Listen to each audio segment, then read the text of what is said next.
March 25, 1943.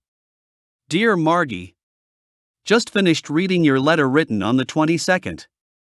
It took 3 days to come. Just think, darling, I will only be writing 3 more letters after this one. Sunday will be the last, and you will just get that one, and that's all. I was downtown yesterday and checked on the train time for Saturdays. One train comes in at 6:45 a.m., then 11:45 a.m., and about 2:30 p.m. You will have to let me know what train you are coming in on. If it's the 11:45 train, I will have you go to the restaurant at the station and have your lunch, as I have to stay for a medical which takes until nearly 12:30, so it would be about 1 p.m. by the time I get there. It is impossible to miss the parade and a pretty stiff penalty for skipping. However, wire me the time and train you will arrive on. You won't know for sure until you reach Montreal. Yes, darling, it would be fun making the trip together. Maybe we will be able to make it through to Toronto on the road back. I could stay for a weekend, but there is lots of time to think of that. Over 3 months to think that over. Oh boy. I am still wondering what you will think of this place. I can see you wrinkle up your nose when you walk in here, but it's a shelter from the fog until we get another place. About the suits, darling, yes, you can put them in your chest, don't bother about the cleaners.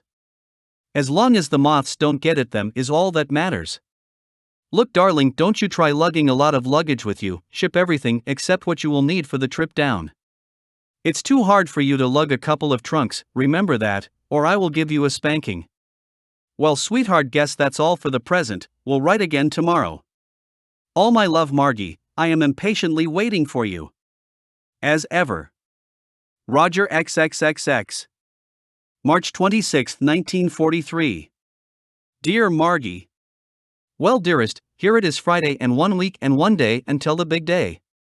That will be the day, won't it, Margie, and with 3 whole months following, all ours. It's hard to realize, isn't it? Don't forget to wire me the train you will arrive on. Here is a little advice, dear, dress warmly, no matter what the weather is like. We are wearing our heavy greatcoats even during the day. It's really been swell weather this week, but never find the greatcoat too warm, so stick to the red coat. Speaking of weather, it has been mild and generally sunny, although yesterday was pretty cloudy for a while and we had a slight snow flurry, but it only lasted a few minutes, and then the sky cleared up and it was bright and sunny, but it was a little cooler. There is some swell music or kind of Spanish dance songs. It is a change and nice. I will certainly appreciate the radio. There are lots of nights when I come in from school that I feel I would just like to sit and listen to the radio for a while before turning in, but can hardly go barging into the living room at that time of the morning to listen to the radio. I am waiting for the mailman to bring mail. I want to see what you have to say, and I will be able to answer it in this letter. There will only be a couple of more to write. As of Sunday, you would be on the way down before it landed in Toronto. So, darling, I will put this aside until the mailman arrives and shine my shoes and buttons that they will be ready for school. The mailman has just left a letter from home, but none from you. Say you are not letting me down, are you? That's twice this week.